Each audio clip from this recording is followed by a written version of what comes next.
Lionel Messi's career is a story of contrasts. In Barcelona, he was adored, celebrated, almost untouchable. Every dribble, every goal, every title built his legend. But in Argentina, his relationship with fans and media was complicated, sometimes even cruel. While Catalonia crowned him their king, his homeland often treated him as a stranger. And through it all, Messi carried on his shoulders not just the hopes of a football team, but the weight of a nation desperate for glory. The expectations were immense from the beginning. Messi chose to represent Argentina, despite Spain offering him a chance to play for their national team. For many, that decision alone should have sealed his place as a national hero. But instead, it created a paradox. He had left Rosario at 13 to join Barcelona, and some Argentines doubted whether he was truly one of them. They called him El Catalán, implying he belonged more to Spain than to Argentina.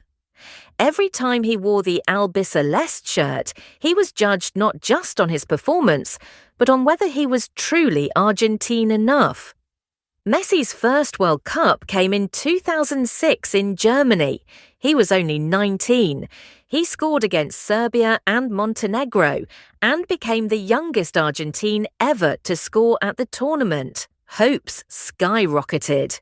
But coach Jose Pekerman benched him in the quarter-final against Germany, and Argentina fell on penalties.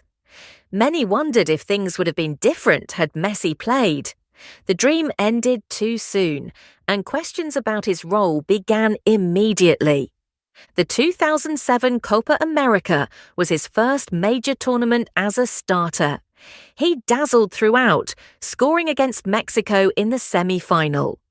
Argentina looked unstoppable, but in the final against Brazil, the team collapsed, losing 3-0.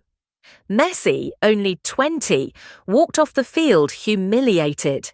Fans at home shrugged. Another defeat, another reminder that he was no Maradona.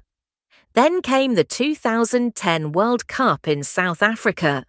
With Diego Maradona himself as coach, Argentina believed destiny was at work. Messi played brilliantly in the group stage, creating chances, driving the team forward. But in the quarter-final against Germany, history repeated itself. A 4-0 thrashing left Argentina in ruins. Messi did not score a single goal in the tournament. Critics attacked him relentlessly. He only shines for Barcelona, they said. The 2011 Copa América was supposed to be redemption. Played in Argentina, in front of home fans, it was Messi's chance to prove his devotion. Instead, the team stumbled. In the quarter-final, they were eliminated by Uruguay on penalties. Messi was booed off his own pitch. The crowd jeered, newspapers questioned his loyalty, and the comparison to Maradona grew louder. Diego had delivered the World Cup in 1986 almost single-handedly. Why couldn't Messi do the same? The pattern continued. In 2014, the World Cup in Brazil felt like destiny. Argentina battled their way to the final. Messi carried the team with 4 goals in the group stage and key assists in the knockouts. FIFA named him the best player of the tournament. But in the final against Germany, chances were missed. Gonzalo Higuain failed to convert. Messi's free kick sailed high.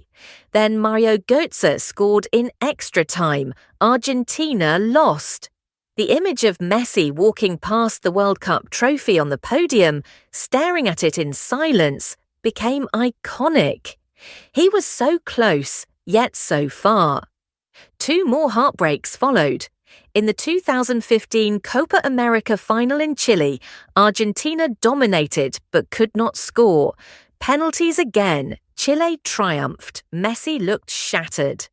1 year later, in the centenary Copa América in the United States, Argentina faced Chile again in the final. Once again, penalties decided it. And this time, Messi missed his kick, blasting the ball over the bar. He fell to his knees, tears streaming down his face. After the match, he announced his retirement from the national team. "I've tried everything. It hurts too much. It's not for me." The world was stunned. Argentina mourned.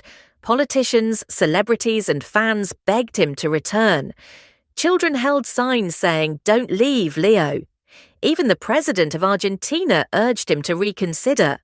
For weeks, the country debated not tactics, not strategy, but Messi's pain. He eventually came back, but the scars remained. The burden Messi carried was unique. For Barcelona, he was part of a system that celebrated him, surrounded by stars like Xavi and Iniesta.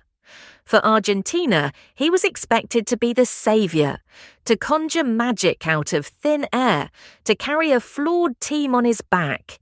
Every defeat was laid at his feet, every shortcoming magnified. The albiceleste shirt weighed more than any defender. Episode 5 is about that burden. It is about Messi standing alone on fields of defeat, facing boos from his own people, tears from finals lost, criticism that cut deeper than any tackle. It is about the ghost of Maradona hovering above him, every game a referendum on whether he could live up to a legend. And yet, through it all, he kept coming back. Even when he retired, he returned. Even when Argentina doubted him, he gave everything. Even when it seemed the shirt was cursed, he wore it again. Because Messi's story with Argentina was never about giving up. It was about carrying the weight of a nation that loved him, doubted him, and demanded more than any man should give. This was not yet the chapter of triumph. That would come later.